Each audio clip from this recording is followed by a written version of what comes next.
Merci beaucoup pour votre patience. Encore une fois, là, désolée pour les petits problèmes techniques qu'on a eus. Donc, bienvenue à tous et bienvenue à notre série de conférences de cancer de l'ovaire Canada. Donc, pour ceux et celles qui ne me connaissent pas, je m'appelle Renima Kamal et je suis la responsable régionale du Québec chez Cancer de l'ovaire Canada et je suis ravie d'être votre modératrice aujourd'hui. J'aimerais commencer en reconnaissant les peuples autochtones de tous les territoires sur lesquels nous sommes rassemblés aujourd'hui.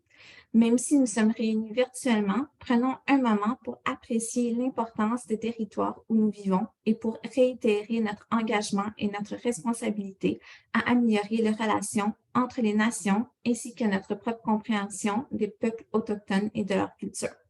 Donc, avant de commencer, quelques précisions d'ordre administratif. Donc, on vous encourage à poser des questions tout au long de la présentation. Donc, vous pouvez les écrire directement dans le chat ou vous pouvez utiliser l'option questions et réponses qui se trouve au bas de votre écran. Sachez que la présentation sera enregistrée et elle sera disponible sur notre site web au courant des prochains jours. Donc maintenant, sans plus tarder, je suis vraiment heureuse d'accueillir Nathalie Houle. Donc Nathalie cumule au-dessus de 25 ans d'expérience comme ergothérapeute et a travaillé dans plusieurs milieux de pratique, cliniques privées, soins aigus et centres de réadaptation. Elle travaille depuis 2005 à l'hôpital Catherine Booth où elle a également été spécialiste en activités cliniques. Depuis plus d'une dizaine d'années, elle se spécialise dans la réadaptation oncologique. Elle est également cofondatrice de la communauté de pratique pour les ergothérapeutes travaillant en oncologie et anime des groupes de soutien et webinaires pour les personnes touchées par le cancer du sein de l'organisme L'Espoir, c'est la vie. Donc, sans plus tarder, Nathalie, je te cède la parole. Alors, bonjour à toutes. Je suis très heureuse d'être parmi vous ce soir. Donc, tout d'abord, merci à la Fondation du cancer de l'ovaire Canada de m'avoir invité parmi vous ce soir. Et merci là, à Renuma pour avoir organisé cette conférence et aidé là, avec toute la logistique de l'événement. Donc, merci encore. Alors, j'espère que, dans le fond, le but de cette conférence, c'est un petit peu de vous rassurer, dans le fond, que vous n'êtes pas la seule avec des difficultés cognitives. Donc, vous allez le voir aujourd'hui, il y a quand même beaucoup de personnes qui sont affectées par cette problématique-là. Et un des autres objectifs aussi du webinaire, c'est de vraiment vous outiller davantage, vous donner des stratégies et vous informer sur cette problématique qui est quand même, on va le voir, elle est complexe et elle a également plusieurs causes.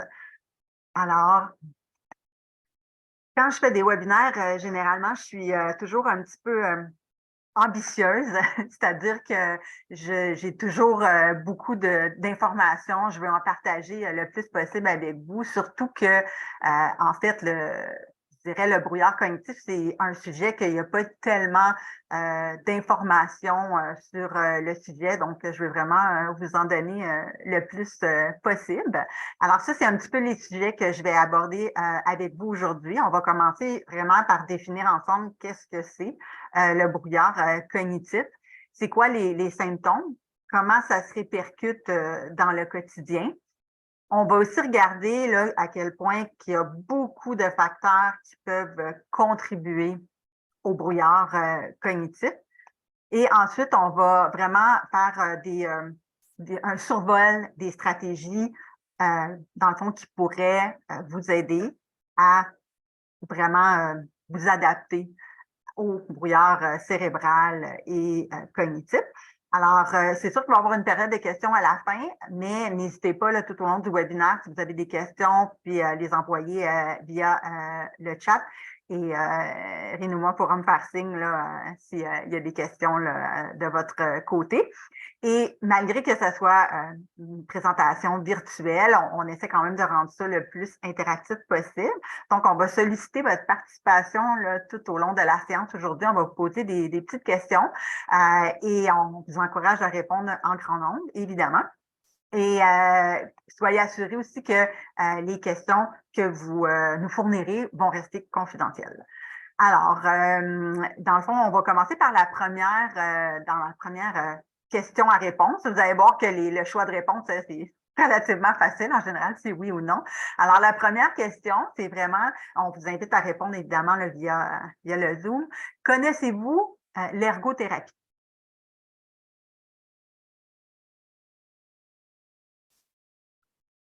Vous laissez quelques secondes pour répondre. Oui, oui, bien sûr.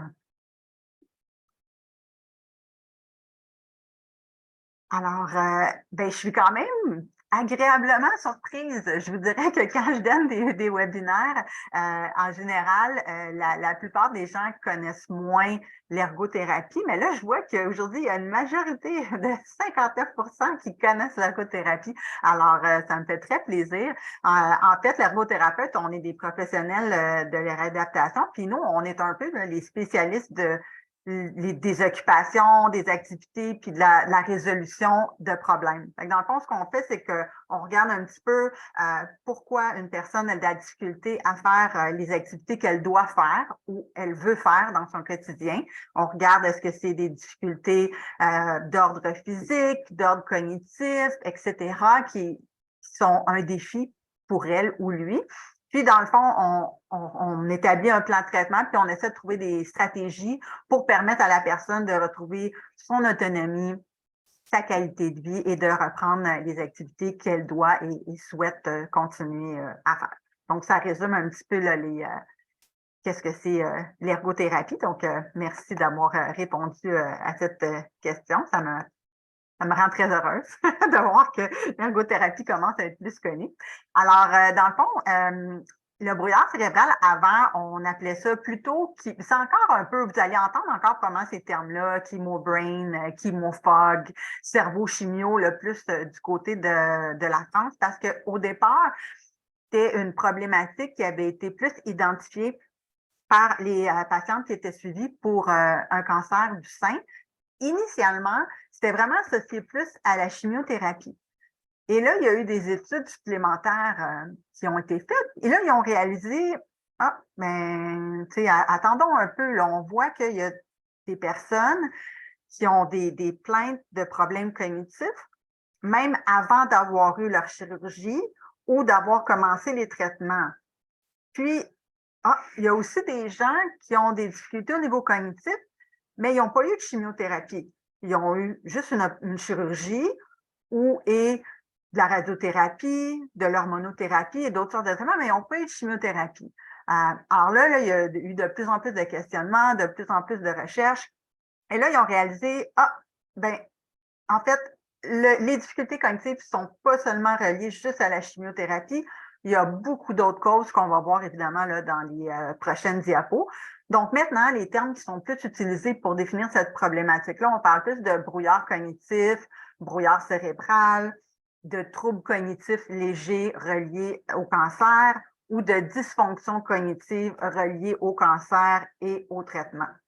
Et sachez aussi que ce n'est pas juste en oncologie qu'on retrouve cette problématique-là, mais également, par exemple, avec des gens qui souffrent de COVID longue, de fibromyalgie, de sclérose en plaques, pour ne nommer que quelques-unes des problématiques. Donc, c'est un terme là, que vous allez peut-être entendre là, avec d'autres problématiques. Donc, on va passer à la diapo suivante. Alors, on passe à la prochaine question maintenant. Vous avez prévenu qu'on allait vous faire participer. Alors, la prochaine question qu'on aimerait vous poser, considérez-vous que vous avez reçu suffisamment d'informations sur le brouillard cérébral?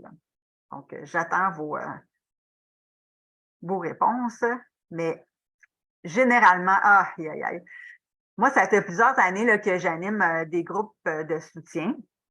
Et là, je vais partager les résultats avec vous. En fait, 100% des personnes qui ont répondu ont dit non. Alors, il y a personne qui considère qu'il a reçu suffisamment d'informations sur le brouillard cérébral. Malheureusement, c'est un domaine que je ne vois pas d'évolution. Quand j'anime des groupes de soutien et que je pose la même question, souvent les gens me disent, c'est ce qu'ils me disent, j'ai pas reçu d'informations sur le brouillard cérébral. Même chose, j'observe la même chose avec la fatigue. Donc, malheureusement, là, vos réponses ne me surprennent pas, hein. C'est vraiment un reflet de moi-même, ce que j'ai observé dans ma fatigue. Dans ma pratique. Alors, dans le fond, c'est quoi le brouillard cérébral? C'est un groupe de différents symptômes ou de changements cognitifs.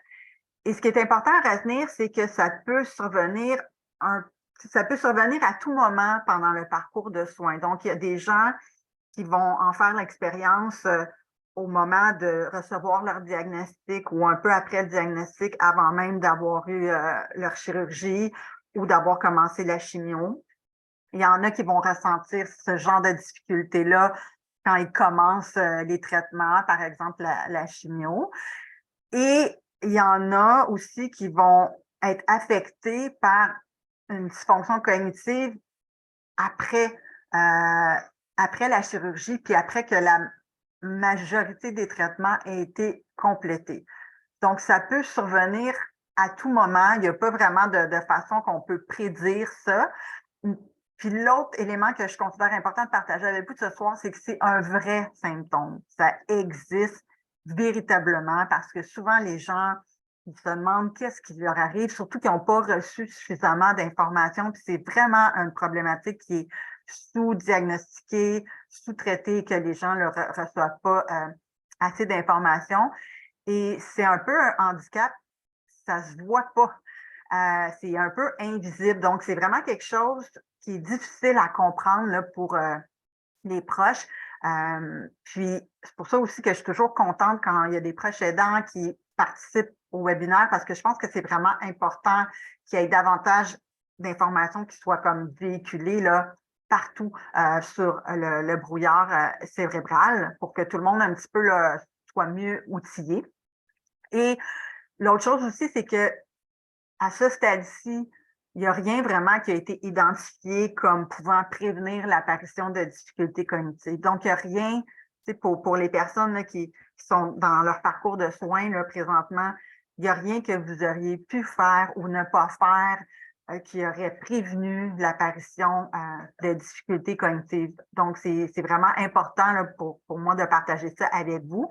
Puis, ça va varier aussi beaucoup d'une personne à l'autre. Donc, ça ne va pas se manifester de la même façon. Donc, on va avoir, par exemple, deux personnes avec, par exemple, le même type de cancer au même stade qui ont reçu les mêmes traitements, des fois qui ont le même oncologue, et pourtant, le même, tout est pareil, mais pourtant, ça va être vraiment différent comment les difficultés cognitives vont se manifester ou pas. Donc, ça varie là, énormément d'une personne à l'autre. Alors, maintenant, je vais faire, je vais vous donner une petite pause de ma voix.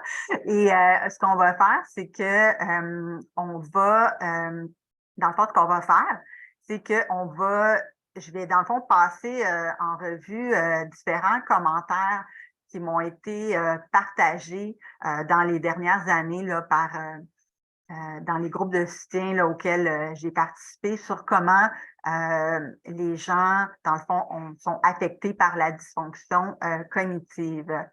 Rénomi, je vois qu'il y a une main Ah, là, je pense que la main a baissé. On va prendre les questions à la fin.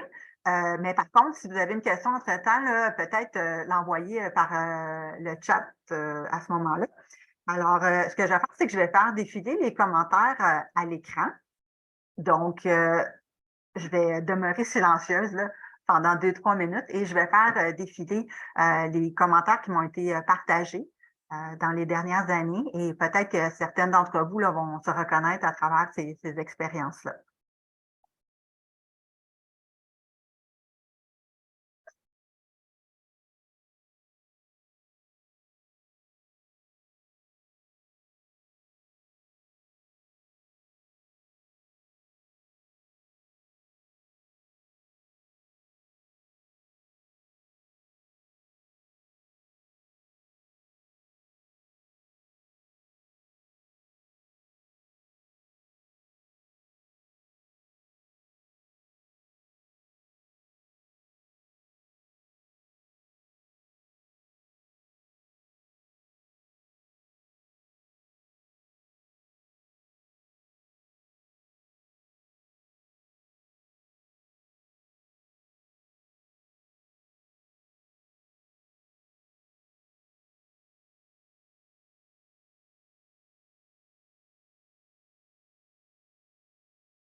Alors, on arrive à la fin des commentaires que je voulais partager avec vous. Donc, on sent bien un peu la détresse là, qui se cache, je vous dirais, là, en dessous de tous ces commentaires. Et peut-être qu'il y en a qui se sont reconnus, peut-être qu'il y en a qui vivent des expériences différentes. Donc, dans le fond, vous êtes invités, si vous le souhaitez, à partager via le chat d'autres exemples de comment les difficultés cognitives affectent votre quotidien. Donc, prenez le temps d'écrire des exemples si vous le souhaitez. On pourra les partager là, dans quelques minutes. Et puis moi, entre-temps, ce que je vais faire, je vais continuer là, avec, dans le fond, la présentation. Mais vous pouvez continuer là, à nous faire parvenir vos commentaires. Nous allons les lire, bien sûr. Alors, donc, qu'est-ce qui caractérise le brouillard cérébral? On a vraiment, dans le fond, plusieurs caractéristiques, plusieurs symptômes. Souvent, ce que les gens me disent, c'est qu'ils vont être facilement distraites, soit par tout ce qui se passe autour d'eux ou par leurs propres pensées, leurs propres préoccupations. Donc, ils ont beaucoup de difficultés à garder leur attention, à se concentrer.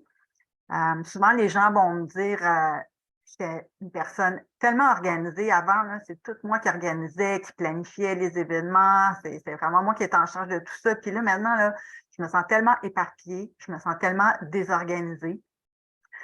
Les gens aussi, ils se sentent moins efficaces parce que ça leur prend beaucoup plus de temps pour accomplir différentes tâches, puis ils ont l'impression d'avoir de la difficulté à finir ce qui commence, ce qui est vraiment frustrant. Donc, il y a beaucoup de frustration aussi que les gens partagent.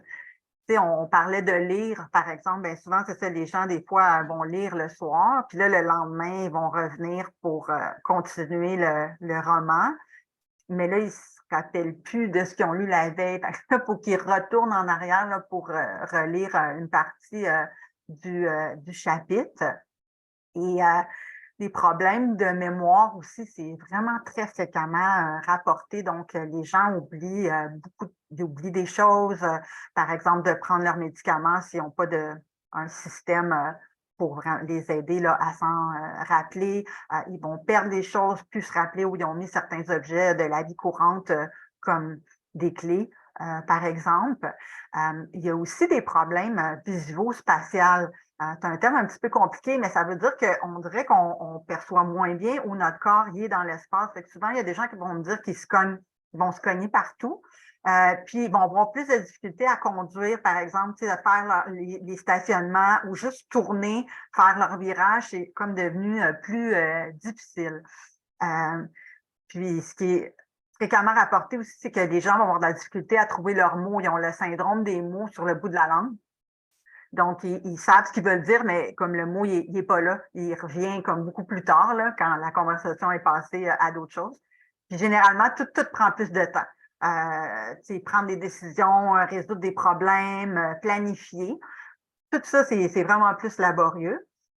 Et au niveau de la fatigue cognitive, je voulais le mentionner parce qu'il y a une étude qui était quand même intéressante qui a été faite il y a quelques années, puis qui ont fait des imageries par résonance magnétique, qui sont comme des photos, là, dans le fond, du cerveau.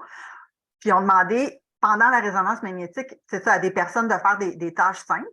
Puis là, d'un côté, on avait, par exemple, quelqu'un qui était en train qui était sous des traitements pour un cancer. Et de l'autre côté, on avait quelqu'un qui, bon, n'avait pas de cancer, n'avait pas de traitement. Bien, la personne qui est en train de faire des traitements, de recevoir des traitements, c'est comme si son cerveau était en feu, était en ébullition, avec comme plein de zones qui étaient activées, allumées. Alors que si on compare avec la personne qui n'avait pas de cancer, pas de traitement, oui, il y avait des zones qui étaient activées parce qu'elle était en action, mais ce n'était pas comparable à la personne qui était en traitement. Et puis, les deux personnes ont réussi à faire la même tâche, donc la performance était la même, sauf que la personne qui était en traitement, elle a trouvé la tâche beaucoup plus difficile, puis elle était beaucoup plus fatiguée à la fin. Donc, dans le fond, ce que je veux partager avec vous, c'est que votre cerveau, il travaille beaucoup plus fort que les autres. Puis moi, ça me rend toujours un peu triste comme professionnel d'entendre les gens comme avoir un discours intérieur qui est très négatif parce que dans le fond, vous en faites plus. Votre cerveau, il travaille comme 2 fois plus fort. Alors, tu sais, ce qui devrait être présent, c'est un discours intérieur beaucoup plus bienveillant envers vous-même. Parce que présentement, là, les obstacles sont vraiment nombreux. Puis c'est ça, le cerveau travaille plus fort. Ça a été prouvé là, par des études. Et je voulais vraiment comme partager ça avec vous. Je ne sais pas, Rénouma, est-ce que tu penses que ça serait un bon moment pour Oui, partager? on a eu plusieurs partages. Oui, Alors, hein? oui, quand même. Donc, il y a plusieurs personnes qui ont dit, je me retrouve dans tous les exemples qui ont été mentionnés. Oui, oui. 90% de ces exemples me ressemblent. Je me rends compte que je suis plus nerveuse quand je conduis ma voiture. Ça me rejoint beaucoup, difficulté à lire un roman, beaucoup de difficultés à écrire, faute et structure de phrases. Je n'ai plus de chignots depuis plusieurs mois, mais encore aujourd'hui, j'ai encore des problèmes. Je me cogne la tête souvent ou je m'enfarge et je perds mes objets. J'ai de la difficulté à réfléchir ou prendre une décision. Je n'ai plus de mémoire à court terme, beaucoup de temps à commencer et finir une tâche, difficile de lire et dormir. Je me retrouve dans plusieurs de ces exemples. J'ai l'impression de m'effacer. Je ne m'intéresse presque plus à l'actualité et je n'ai plus le goût de la lecture. Difficile de me déplacer. J'ai perdu beaucoup de souvenirs. Les tâches administratives me paraissent plus compliquées qu'avant. Exemple, préparer mes papiers d'impôt. Je me sens éparpillée et je suis certaine que j'ai oublié des trucs. Euh, Ouais. difficulté à retenir des choses moins importantes. Exemple, qu'est-ce qu'on écoutait comme série hier? On me rapporte des événements d'il y a plusieurs années que je ne me rappelle plus du tout. Il y a quelqu'un qui dit, j'ai accepté ma nouvelle réalité, mais ça a tout de même pris du temps pour que je me dise que maintenant, c'est ma vie aujourd'hui. Hmm. Ouais, et il y a aussi plusieurs personnes qui mentionnent que ça fait plusieurs années de leur traitement Ouais. et que même aujourd'hui, elles vivent encore avec ces symptômes et qu'elles ont finalement accepté leur nouvelle réalité, la nouvelle moi. Mhm. Ouais. C'est ça, on va le voir que, puis encore une fois, c'est des informations souvent qui ne sont pas véhiculées. Les gens, ils ne s'attendent pas à ça nécessairement, hein, que ça va persister après la fin des traitements, surtout pendant des mois, puis même dans certaines personnes, ça peut durer plus longtemps. Donc, on voit à quel point là, ça a beaucoup d'impact au niveau du quotidien, dans toutes les sphères du quotidien, puis à quel point ça peut engendrer là, beaucoup de détresse. Euh, et ça reste que c'est une problématique qui est encore méconnue. On n'en parle pas assez, il y a pas assez d'informations en lien avec ce sujet-là. Puis, dans le fond, un des objectifs, c'est vraiment de vous rassurer je pense que là, plus on en parle ce soir, puis vous entendez aussi vous lisez, enfin, vous lisez les commentaires des autres personnes. Dans le fond, vous voyez un petit peu que hein, tout le monde vit quand même des problématiques similaires. Tout le monde a vraiment des défis là, en lien avec la dimension cognitive. Puis ça ne veut pas dire que les traitements fonctionnent pas, vont pas fonctionner. Ça veut pas dire que le cancer se propage, ça veut pas dire que c'est une récidive, puis ça veut certainement pas dire que c'est un début de démence de type Alzheimer précoce, parce qu'il y a des gens qui se posent même la question, là, qui se le demandent, et c'est pas non plus un signe que c'est des troubles de santé mentale, qui apparaissent. Donc, c'est vraiment un vrai symptôme là, qui commence à être de plus en plus reconnu dans la littérature, mais il y a beaucoup de recherches là, qui est encore nécessaire justement là, pour approfondir puis trouver c'est quoi les interventions là, qui fonctionnent. Ça a été vraiment détecté là, avec plusieurs types de cancers, là, incluant le cancer de l'ovaire. Et comme je le mentionnais, là, ça varie beaucoup d'une personne à l'autre en termes d'intensité, puis à quel moment ça peut apparaître et ça peut persister. Mais il y a quand même des choses qui sont, je trouve, qui reviennent là, quand on entend les commentaires. Et dans le fond, il y a plusieurs personnes qui disaient: «Ah oui, tu sais, ça fait quand même plusieurs mois, que j'ai terminé mes traitements». Mais c'est ça, c'est que là, il y a des études qui ont démontré qu'en fait 30 des personnes avaient déjà des difficultés au niveau cognitif avant même d'avoir leur chirurgie ou de commencer leur chimio. Et le pourcentage, il va grimper à 75 là, pendant les traitements. Puis dans le tiers des cas, les symptômes, ils peuvent persister pendant plusieurs mois, parfois même là, 1 à 2 ans après la fin des traitements. La plupart des gens vont trouver que ça s'améliore dans les 6 mois à 2 ans suivant la fin des traitements. Mais malheureusement, il y a une petite minorité de personnes là, pour qui ça va persister plus longtemps. Mais de façon générale, plus on s'éloigne de la fin des traitements, bien, plus que les gens vont remarquer qu'il y a une amélioration là, dans la plupart des cas. C'est sûr que la plupart des études ont été faites avec des populations atteintes d'un cancer du sein, d'un cancer de la prostate, d'un cancer de colorectal. Donc, il y a peu ou pas de statistiques vraiment en lien avec la dysfonction cognitive avec les personnes ayant eu un cancer de l'ovaire. Donc, j'espère aussi que dans les prochaines années, là, les recherches vont se diversifier là, à plusieurs autres types de cancers. Puis, on voit aussi à quel point que les causes, là, c'est vraiment quelque chose que je voulais mettre de l'emphase. Il y en a beaucoup des causes possibles. Hein. Il y a le cancer lui-même, parce que le cancer, c'est une maladie on appelle ça une maladie inflammatoire. Donc, ça va libérer des molécules qu'on appelle des cytokines. Puis ça, en fait, ça viendrait là, affecter là, la surproduction de cytokines, ça viendrait affecter le fonctionnement du cerveau. Donc, ça explique là, que dans le fond, ça pourrait être présent même avant là, le début des traitements ou ou les chirurgies. Je l'ai mentionné, dans le fond, tous les types de traitements sont susceptibles d'engendrer des difficultés cognitives, pas juste la chimio.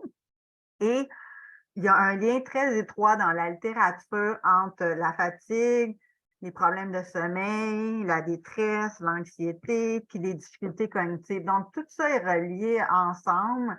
Des fois, c'est difficile à dire qu'est-ce qui engendre quoi, mais c'est vraiment tout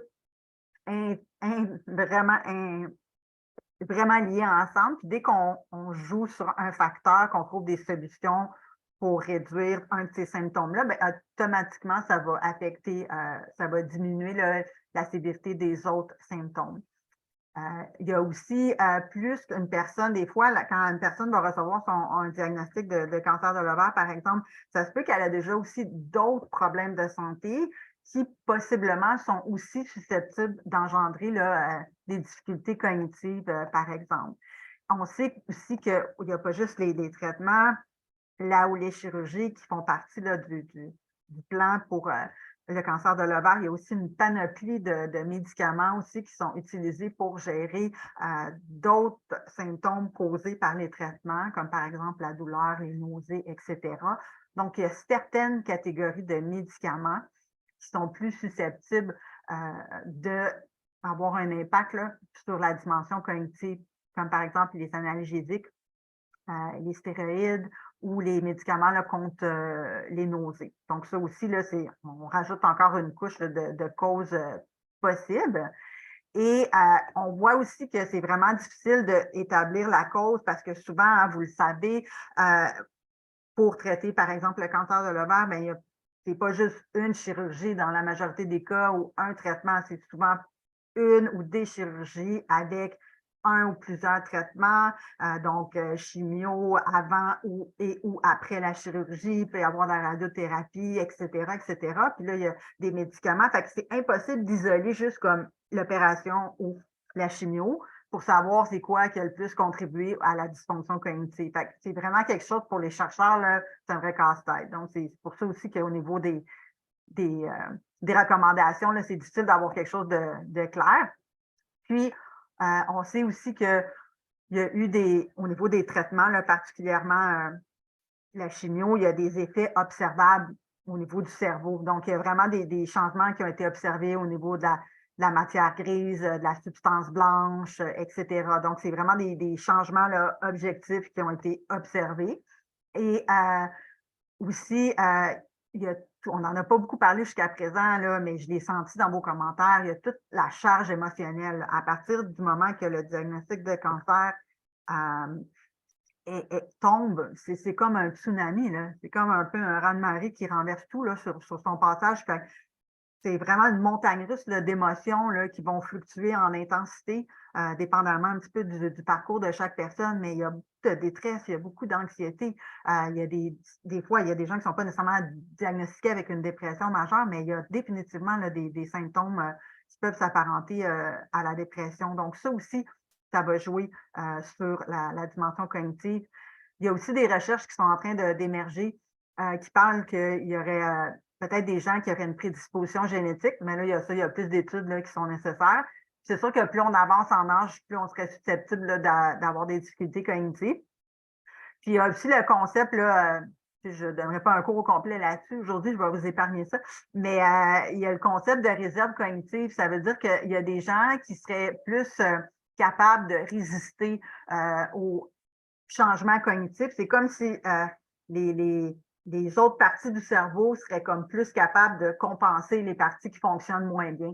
Il y a des études qui disaient que la réserve cognitive, les gens qui avaient une meilleure réserve cognitive, c'est souvent les gens qui avaient un plus haut niveau d'éducation, qui avaient un métier qui était intellectuellement stimulant, les gens qui parlaient plusieurs langues, qui avaient aussi des loisirs qui étaient stimulants au niveau intellectuel, qui avaient une vie très active, beaucoup d'activités physiques. Donc, il y a vraiment des choses au niveau des habitudes de vie qui peuvent augmenter la réserve cognitive. Alors, dans le fond, ça, c'est juste une diapo. Je n'ai pas réussi nécessairement à trouver l'équivalent, je vous dirais, en français. Donc, je m'excuse, c'est en anglais. Mais dans le fond, c'est juste un petit peu pour illustrer ce que je viens de dire, qu'il y a vraiment beaucoup de facteurs qui peuvent venir affecter la sphère cognitive. Donc, oui, il y a les habitudes de vie, il y a plein de facteurs, plus, comme je mentionnais, l'âge, le niveau d'éducation pour la réserve cognitive, il y a le cancer lui-même, il y a tout l'aspect émotionnel, il y a les autres problèmes de santé, il y a d'autres symptômes comme la fatigue, par exemple, les problèmes de sommeil, etc. Donc, on voit là, que c'est vraiment compliqué, c'est assez complexe. Et autre question maintenant, donc on revient à solliciter votre participation. On aimerait ça, dans le fond, vous demander, est-ce que ces changements au niveau cognitif vous inquiètent? Je pense connaître déjà la réponse de par mon expérience dans les groupes de soutien. Oui, c'est ça. C'est ça, la grande, au-dessus de, c'est ça, 95% des personnes ont répondu que ça les inquiétait, ce qui est évidemment, je dirais, le reflet de ce que j'observe dans ma pratique. Les gens avaient beaucoup de détresse. Ça a un impact assez important, négatif sur la qualité de vie. Vous l'avez mentionné, ça affecte vraiment la façon que vous pouvez vaguer à vos occupations, à vos obligations. C'est associé à beaucoup d'anxiété, de détresse. Ça affecte l'estime de soi. Les gens, ils sentent qu'ils ne sont plus la même personne. Ils se sentent moins efficaces, moins productifs. Et souvent, c'est perçu comme un des obstacles principaux pour les gens qui veulent retourner au travail. Donc, assez majeur, là, je vous dirais, là, comme impact. Et autre question pour vous, est-ce que vous avez parlé de vos difficultés cognitives à votre équipe de soins?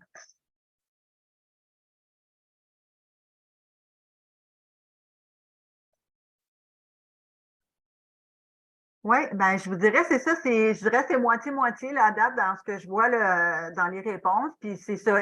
Puis je pense que ça a deux causes. De un, parce que nous, comme professionnels de la santé, on n'est pas encore super bien formés pour intervenir auprès des gens qui souffrent de brouillard cérébral. Puis je dirais que ce n'est pas de façon systématique qu'on va dépister la présence de ces difficultés-là. Puis, du côté plus de la clientèle en oncologie, je vous dirais que souvent les gens, ils ne pensent pas nécessairement à en parler parce que souvent les gens ils pensent que c'est temporaire, que c'est juste pendant les traitements, puis que ça va vite s'améliorer un coup que la majorité des traitements vont être terminés. Puis souvent, des fois, les gens ne voient pas nécessairement ça comme la priorité là, nécessairement du moment, mais je suis quand même contente de voir qu'il y a quand même un petit peu plus la moitié des gens qui en ont parlé à l'équipe de soins. J'espère que ça a donné quelque chose, que vous avez eu des stratégies, des idées, puis que vous avez été écoutés, accueillis là-dedans, je le souhaite. J'ose espérer que les interventions vont vraiment être plus nombreuses et vont se diversifier là, dans les prochaines années. Dans le fond, ce que je vous dirais, c'est que au niveau de c'est ça, même ceux qui vont aller faire là, la grosse évaluation en neuropsychologie, puis je vous dirais que c'est pas la majorité des gens qui vont faire ce type d'évaluation-là. Même ces gens-là, ils vont avoir des résultats qui vont être vraiment dans les limites de la normale ou légèrement en dessous. Donc, c'est ça, c'est souvent les tests. Il n'y a comme pas une batterie de tests qui a été développée spécifiquement pour évaluer les difficultés cognitives liées au cancer ou au traitement. Donc, dans la littérature, ce qui suggère, c'est plus un petit peu d'aller chercher comment les difficultés cognitives affectent la vie de la personne, donc, vraiment la perception de la personne, parce que c'est plus de ça qu'on va partir justement pour proposer des solutions. Donc, plusieurs professionnels de la santé, plusieurs professionnels de la santé, par exemple, comme les ergothérapeutes, qui vont utiliser ce qu'on appelle des auto-questionnaires. Il y en a un qui c'est le seul, en fait, qui a été conçu pour la dysfonction cognitive en oncologie. Ça s'appelle le FACT Cognitive Function. La version anglaise est disponible. On peut aller la télécharger. Pour la version française, c'est un petit peu plus compliqué, malheureusement. Il faut faire une demande de licence, de permission. C'est un petit peu compliqué. Mais je voulais quand même partager cette outil-là avec vous. Je l'ai un petit peu donné des exemples. Là. Je trouve que moi, c'est un questionnaire super intéressant. Je l'administre pas mal là, avec, je voudrais, tous mes clients. Puis généralement, ils apprécient de pouvoir compléter ce type de questionnaire-là parce que ça donne des exemples concrets, ça met des mots sur les difficultés qu'ils vont vivre, puis ça ouvre le dialogue aussi avec l'équipe de soins. Puis souvent, moi, je vais comme l'administrer au début de la prise en charge, puis après ça, quand je vais donner congé à la personne, bien, on va le réadministrer. Puis là, on va voir souvent qu'il y a eu une belle évolution, là, qu'il y a eu une amélioration là, des symptômes. Donc, c'est vraiment c'est encourageant, évidemment, comme professionnel, mais aussi pour la personne qui voit que les stratégies ont vraiment là, aidé, les stratégies qui ont été implantées. Et c'est ça, je le mentionnais, c'est comme les problèmes de sommeil, la fatigue, la détresse, tout ça est relié avec les difficultés cognitives. Des fois, c'est pas juste de regarder la dysfonction cognitive, mais il faut regarder autour, il faut regarder, OK, la fatigue, est-ce que la fatigue est très importante? Est-ce qu'il y a des problèmes de sommeil? Est-ce qu'il y a une détresse qui est importante? Parce que tout ça, ça va contribuer. Fait que si on essaie vraiment de proposer des stratégies pour un symptôme, comme je le mentionnais, tout le reste, dans le fond, va suivre. Puis là, dans le fond, je vous ai mis des exemples que des professionnels de la santé peuvent utiliser pour aller évaluer la fatigue, parce que c'est vraiment important de vous déposer puis de regarder un petit peu où vous en êtes au niveau de la fatigue. Et c'est pour ça que je vous ai mis les liens, parce que vous n'êtes pas du tout obligé d'aller chercher ces auto-questionnaires-là puis de les compléter.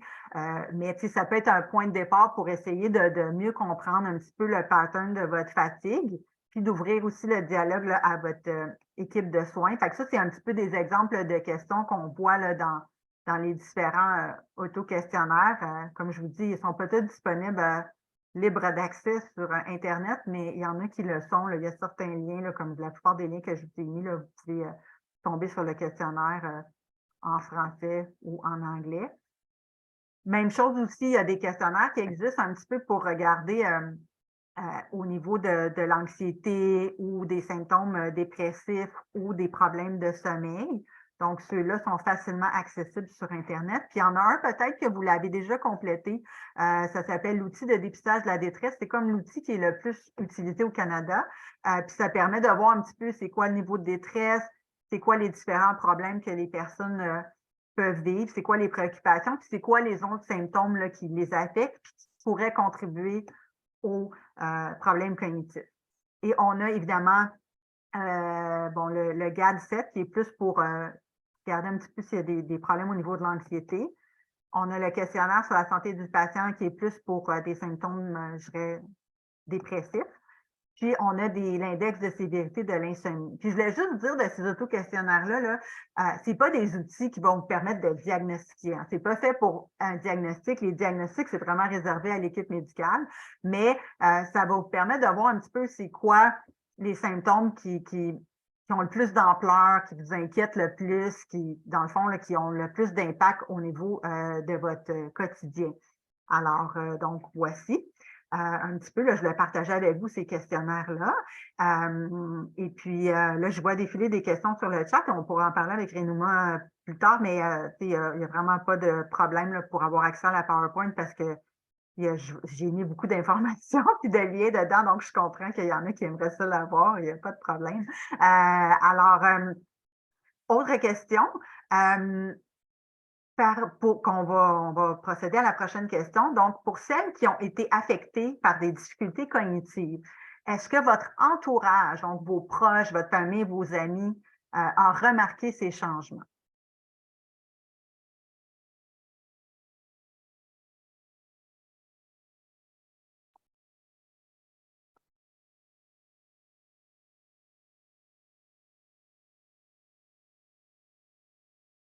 Donc, oui, ça aussi, là, je vous dirais là, que c'est en lien avec ce que je vois aussi dans ma pratique. C'est un petit peu comme moitié-moitié. Puis des fois, les gens que l'entourage ne remarque pas, c'est parce que souvent la personne a fait beaucoup d'efforts pour compenser parce qu'elle ne veut pas trop que ça paraisse. Fait que souvent, elle va comme donner la même performance, sauf que l'effort que ça y prend justement pour juste passer au travers des journées, là, c'est immense. Donc, la fatigue va être super importante. Donc, au niveau des interventions, comme je vous dirais, dans le fond, il n'y a pas de ce qu'on appelle en anglais de gold standard treatment. Il y a encore beaucoup de recherches qui sont nécessaires pour établir là, vraiment précisément c'est quoi qui fonctionne. Mais il y a quand même des avenues qui sont prometteuses. Ce qui est important de dire, c'est qu'il n'y a aucun médicament là, qui a été approuvé ni pour prévenir, ni pour traiter le brouillard cognitif relié au cancer ou au traitement. S'il y a des médicaments qui sont utilisés, c'est plus pour traiter les facteurs qui peuvent contribuer, comme par exemple des problèmes de sommeil ou l'anémie, par exemple. Donc, c'est quelque chose d'important que je vais partager avec vous. Il n'y a pas nécessairement là, de données probantes qui supportent ça en ce moment. C'est sûr que je suis certaine que la majorité d'entre vous, là, on vous a suggéré probablement de poursuivre une certaine forme d'activité physique pendant les traitements, puis évidemment là, après la fin des traitements, parce que dans le fond, il y a plusieurs guides de pratique en onco là, qui ont reconnu les multiples bénéfices de faire de l'activité physique, dans le fond, à toutes les étapes du parcours de soins. Mais c'est sûr que des fois, les gens vont me dire, oui, mais tu sais, je suis tellement fatiguée, comme je ne vois pas comment je pourrais faire toutes ces activités-là en plus, puis de faire des exercices en plus. C'est comme un cercle vicieux. Hein? Plus les gens sont fatigués, moins ils ont le goût d'en faire, puis moins ils en font, plus ils sont fatigués. Des fois, les gens ils ont besoin d'être accompagnés là-dedans. Donc, n'hésitez pas peut-être à aller chercher là, de l'aide de professionnels de la santé en réadaptation. Ça peut être des physiothérapeutes, ça peut être des kinésiologues, des ergothérapeutes. Il y a des gens qui vont avoir besoin d'une supervision un peu plus, soit parce qu'ils ont d'autres problèmes de santé, soit parce qu'ils ont été super affectés par les traitements ou parce qu'il y a peut-être des contre-indications ou, par exemple, la présence de métastases. Donc, il y a des situations particulières qui font que les gens ne peuvent pas juste comme débuter un programme d'exercice comme ça. Souvent, ils ont besoin d'être accompagnés. C'est sûr qu'il faut toujours vérifier là, avec l'oncologue s'il n'y a pas de contre-indication qui s'applique dans votre cas à l'exercice. Puis c'est sûr que dans le fond, ce que le National Cancer Care Network, dans le fond, ce qu'ils ont recommandé là, très récemment, c'est vraiment l'activité physique, ça aurait un effet là, vraiment bénéfique sur la dysfonction cognitive. Donc, ça diminuerait l'intensité, la sévérité de cette problématique-là, en plus d'avoir un effet bénéfique là, sur plein d'autres symptômes. Et aussi, je vais essayer de passer plus rapidement là, les prochaines minutes, parce que je sais qu'on arrive à la fin. Si c'est correct, moi, je vais probablement continuer pour peut-être les 7 prochaines minutes, là, vu qu'on a peut-être commencé un petit peu en retard. Donc, je vais essayer de faire un petit sprint. Puis, vous aurez la PowerPoint aussi là, pour vous y référer. Donc, une aussi des étapes super importantes, comme la fatigue et les dysfonctions cognitives sont vraiment reliées ensemble, c'est vraiment de essayer de mieux comprendre votre niveau de fatigue. On a vu des auto-questionnaires, mais il y a aussi plein d'autres analogies que vous pouvez utiliser, comme par exemple des trafics, les lumières de trafic, par exemple. Comme quand c'est vert, ça veut dire que ça va bien, l'énergie est bonne, vous pouvez continuer. Jaune, ça veut dire que là, c'est le temps de ralentir puis de prendre une pause. Malheureusement, c'est pas ça qu'on voit autour de nous. C'est pas ça qu'on voit dans le trafic non plus. Souvent, quand c'est jaune, qu'est-ce que les gens font? Ils accélèrent. Puis je vois aussi beaucoup ça dans ma clientèle, hein, parce que souvent, en oncologie, surtout pendant les traitements, pendant la chimio, tu sais, l'énergie, ça va en montagne russe. Fait, des fois, les gens, ils ont une bonne journée, puis ont un petit peu plus d'énergie, puis ils disent, OK, j'ai de l'énergie aujourd'hui, là, j'ai plein de choses qui sont accumulées, je suis en retard avec plein d'affaires, là, je vais comme tout faire. Mais là, après ça, ils vont frapper un mur, puis là, ça va leur prendre comme 2, 3 jours là, avant de récupérer de tout ça. Alors, c'est vraiment important là, de, tu sais, voyez votre niveau d'énergie soit comme une batterie, soit comme un compte en banque, parce que c'est vraiment important de faire des dépôts. Donc, de vous arrêter puis de dire, OK, c'est quoi, moi, les activités ou les tâches qui me demandent vraiment beaucoup d'énergie, là, qui viennent toutes me gober, me saper mon énergie? C'est quoi les activités qui m'en donnent? Fait que c'est important d'avoir un équilibre, c'est important de prendre le temps de penser à ça puis d'y réfléchir, de vraiment mieux comprendre votre fatigue. Puis sur Internet, il y a aussi des outils comme des agendas de la fatigue, des agendas d'énergie, justement pour vous aider un petit peu à comprendre, vous, c'est quoi le pattern de votre fatigue, c'est quoi les moments de la journée que vous avez plus ou moins d'énergie. Alors ça, c'est vraiment une des stratégies. Ça, c'est vraiment là, une théorie qui a été conçue pour expliquer à votre entourage un petit peu que votre énergie, elle est limitée. Donc, souvent, l'énergie va être sous forme de cuillère. Donc, il y a des activités qui demandent moins de cuillères, puis il y a des activités qui en demandent plus. Puis les gens, ils ont un nombre de cuillères limité par jour. Fait que c'est de dire, ben moi, tu vois, c'est ça, mon nombre de cuillères. Fait que si je peux, si je fais ça, ben il m'en restera plus à la fin de la journée. Puis je vais gruger dans ma réserve pour demain. Fait que souvent, on dirait que les gens, quand on explique ça à nos proches, à notre famille, on dirait qu'ils visualisent un petit peu plus à quel point l'énergie, c'est limité. Il y a des principes de conservation d'énergie que vous connaissez probablement, mais c'est sûr que dans un parcours de soins en oncologie, c'est pas le temps nécessairement de vouloir être superwoman. Il y en a des fois, l'instinct, c'est de vouloir essayer de continuer là, à faire toutes nos obligations, mais de recevoir un diagnostic de cancer, ça change vraiment la perspective. Il faut vraiment de revoir ses priorités puis de dire, OK, c'est quoi que j'ai pas le choix de faire? C'est quoi que je peux faire peut-être dans une semaine, dans 2 semaines, le mois prochain? C'est quoi qui peut attendre? C'est quoi qui peut être fait par quelqu'un d'autre aussi? Puis, ce que j'aimerais que vous reteniez, c'est vraiment important d'être bienveillant envers vous-même puis d'avoir des attentes réalistes parce que c'est sûr que les personnes ne peuvent pas nécessairement continuer au même rythme là, pendant les traitements, puis même un certain temps après la fin. Puis réservez-vous du temps pour vous pour faire des choses que vous aimez. Et c'est vraiment d'alterner dans votre horaire des tâches qui vous demandent plus d'énergie avec des tâches qui vous en demandent moins, puis de planifier des temps, des moments de repos, tant pour votre fatigue cognitive que votre fatigue physique. Des fois, ça n'a pas besoin d'être un break d'une demi-journée. Là. Ça peut être juste quelques minutes, 15 minutes, ça va être suffisant. Pour ça. Puis déléguer.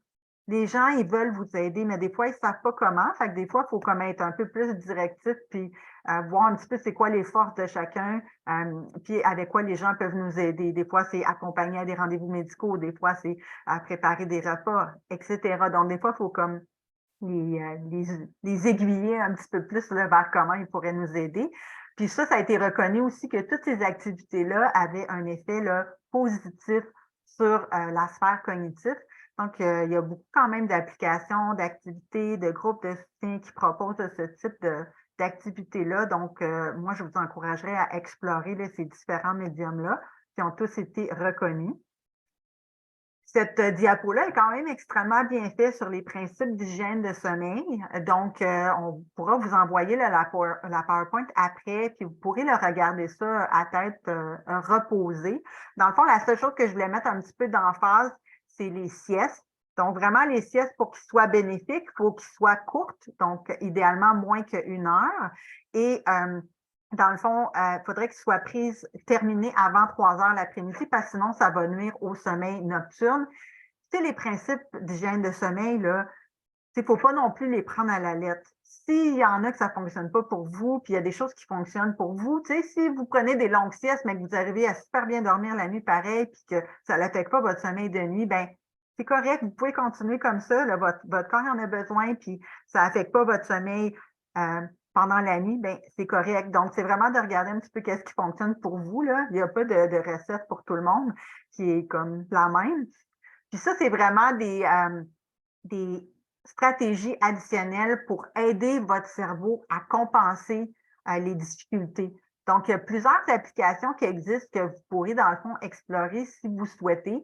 Il y en a qui sont vraiment full applications, technologie, des alertes, des calendriers électroniques. Puis, ou des alertes là, sur votre téléphone intelligent. Il y en a que c'est plus, ils préfèrent avoir un agenda papier, des calendriers comme papier, des post-it partout dans la maison. C'est vraiment ce qui fonctionne pour vous. Puis c'est important d'en parler à vos proches puis vos amis, puis aussi de les aider à vous aider. Par exemple, vous pouvez amener quelqu'un à vos rendez-vous médicaux, puis de leur demander peut-être de prendre des notes pour vous. Si c'est quelque chose qui est difficile, c'est de vérifier en arrière de vous, de conduire si jamais c'est difficile pour vous, là, surtout dans la jungle à Montréal, ces temps-ci, avec la construction qui recommence. Puis d'essayer de vraiment organiser son environnement le plus possible, utiliser le GPS ou d'autres applications comme Waze, là, pour ne nommer que celui-là. Puis pour les médicaments piluliers, Dispil, essayez aussi de limiter les distractions. Puis répétez-vous les informations en voix haute aussi, ça fonctionne bien. Puis soyez indulgent envers vous-même. Je dirais que c'est le meilleur conseil que je peux vous donner. Puis allez chercher du soutien. Parlez-en à votre équipe de soins parce qu'il y a plusieurs professionnels, ERCO, travailleurs sociaux, psychologues, infirmières pivot, il y en a. Chaque professionnel de la santé peut vous aider à trouver des solutions. Donc, puis aussi le fait que je pense que vous êtes ici aujourd'hui, je pense que c'est une super belle étape là, dans la quête de solutions, je vous dirais. Et dans le fond, à la fin, j'ai mis comme une ressource pour celle pour laquelle le retour au travail est une préoccupation ou que le retour au travail est imminent. C'est un site qui est quand même bien fait et qui parle un petit peu là, des étapes idéales là, avant de retourner au travail parce que ça devrait être fait le plus progressivement possible. Puis, ça donne aussi des solutions, comment adapter le poste de travail, en présence, par exemple, de difficultés cognitives. Mais sachez que ça, c'est aussi un champ d'expertise de l'ergothérapeute qui peut vous accompagner là, par rapport au retour au travail. Donc, je termine mon marathon. Puis s'il y en a qui veulent aussi partager d'autres stratégies là, pendant qu'on termine puis qu'on fait la période de réponse aux questions, s'il y en a qui veulent partager, dans le fond, des stratégies qui fonctionnent, qui fonctionnent pour eux, pour pallier à ces difficultés cognitives, bien, vous êtes les bienvenus, évidemment, de partager dans le chat. Alors, voilà. Merci beaucoup, Nathalie. Je sais que les dernières 10 minutes, tu as sprinté, là, tu t'es dépêchée. Je vais quand même prendre quelques minutes pour qu'on puisse répondre à certaines questions. Vu qu'on a commencé un peu plus tard, là, je pense que c'est correct là, si on déborde un petit peu. Donc, une première question. Comment on peut départager le brouillard cognitif de commotion cérébrale TDAH et relié au cancer et traitement? Bien, déjà, je dirais que c'est difficile, je dirais, là, de départager, mais c'est sûr que le brouillard cognitif, c'est relié au cancer, au traitement. C'est ça, ça va vraiment survenir là, pendant le parcours de soins en oncologie. Je dirais qu'il y a quand même des similitudes entre le TDAH, les symptômes que les gens expérimentent là, avec des troubles de déficit de l'attention, puis le brouillard cérébral. Il y a des choses qui sont différentes, mais il y a des similitudes. C'est pour ça qu'il y a eu des essais cliniques, puis il y a eu des recherches justement pour faire l'essai de médicaments qui sont prescrits pour les gens avec des déficits de l'attention chez la clientèle en oncologie avec un brouillard cérébral. Malheureusement, à ce stade-ci, les résultats ne sont pas nécessairement concluants parce que, de un, on sait que les médicaments qui sont davantage stimulants, qui sont utilisés pour des troubles déficitaires de l'attention avec ou sans hyperactivité, ils s'engendrent aussi des effets secondaires, comme par exemple une perte de l'appétit, puis ça va aussi affecter le sommeil. Donc, en oncologie, c'est vraiment pas des effets secondaires qu'on souhaite, hein, parce qu'on veut vraiment que l'apport nutritionnel soit optimal, on veut que la qualité du sommeil soit optimale. On ne connaît pas non plus les effets secondaires à long terme de ces médicaments-là chez une clientèle en oncologie. Alors, je vous dirais que c'est ça, c'est pas noir sur blanc parce que, à savoir c'est quoi les similitudes puis les différences entre chaque problématique, mais similitudes, il y a, parce que c'est ça, il y a des médicaments, par exemple, pour le TDAH qui ont été comme essayés avec une clientèle en oncologie. Puis il y a quand même des stratégies que j'ai partagées avec vous aujourd'hui qui sont efficaces aussi pour une clientèle. Donc, je vous dirais qu'il y a des similitudes. Puis les gens qui avaient déjà des difficultés d'apprentissage ou qui avaient un TDA ou un TDAH au moment de recevoir, par exemple, un diagnostic de cancer de l'ovaire, bien, c'est sûr que les difficultés vont être encore exacerbées, vont être encore plus importantes parce que déjà à la base, la personne elle avait peut-être plus de difficultés à se concentrer ou à maintenir son attention là, sur une longue période. Ouais. J'espère Merci que pour ça la répond réponse. à la Ouais, question. je pense que la réponse semblait assez claire. Je vais passer à la prochaine question. Est-ce que le brouillard cognitif inclut aussi la coordination? J'ai l'impression d'être moins habile et j'échappe beaucoup plus de choses qu'avant. Oui, en fait, oui. Le brouillard cognitif, dans toutes les habiletés cognitives qui peuvent être affectées, ça rentre dans ce qu'on appelle les habiletés visuo-spatiales. Donc ça, effectivement, il y a tout l'aspect coordination qui rentre en ligne de compte. Donc c'est ça, les gens vont me dire, j'échappe des choses, je me sens moins habile, je me cogne partout. Donc juste de comme planifier les mouvements, on dirait qu'on sent moins bien où notre corps, comment notre corps se déplace dans l'espace. Mais ça pourrait être aussi relié à une autre problématique qu'on appelle la polyneuropathie induite par la chimiothérapie. Donc, ça, il y a certains types de chimiothérapie qui vont engendrer une polyneuropathie. Puis ça, des fois, ça peut engendrer des picotements, des engourdissements au niveau des mains, des pieds. Et ça peut affecter aussi, ça peut causer des douleurs, ça peut, des fois, les gens vont se réveiller la nuit, puis ça peut affecter la dextérité fine. Donc, souvent, les gens vont me dire, ah, j'ai vraiment de la misère à préparer les repas, j'échappe des choses. Donc, si ces symptômes-là, il y a inclus des douleurs, des engourdissements, peut-être aussi en parler, là, je dirais, à votre équipe de soins là, pour vérifier si c'est pas cette problématique-là qui pourrait être présente. Ouais. Donc, dans cette même ordre d'idée-là, il y a quelqu'un qui pose la question, est-ce que ça a un lien avec un manque d'équilibre aussi? Est-ce que Oui, tout ça rentrerait là-dedans? Oui, tout à fait, parce que la polyneuropathie, dans le fond, ça peut affecter les mains, les pieds et ou les deux. Donc, c'est sûr que si la personne elle a des engourdissements, puis elle sent moins bien au niveau des pieds, ben c'est sûr que ça va affecter l'équilibre. Donc, souvent, c'est ça, les gens ils vont me dire, je trouve que c'est beaucoup plus difficile marcher, j'ai moins d'équilibre, je tombe, alors que je tombais pas avant. Donc, oui, effectivement, ça peut affecter l'équilibre. C'est connu, là, il y a des chimiothérapies qui peuvent causer ça. La plupart du temps, ça survient pendant le traitement, mais des fois, ça peut survenir après la fin de la chimiothérapie aussi, là, dans un certain pourcentage. Oui. OK. Prochaine question. Comment trouver la force de faire des exercices quand nos forces sont très faibles? Oui. Alors, tu sais, quand on regarde là, les recommandations du American College of Sport Medicine, puis que là, on voit, c'est ça, dans le fond, les recommandations, ce serait d'essayer d'atteindre comme 90 minutes par semaine d'activité modérée. Mais on s'entend que ce ne sera pas nécessairement l'objectif à court terme, c'est comme un objectif plus à long terme, puis ça dépend un petit peu de où la personne a part.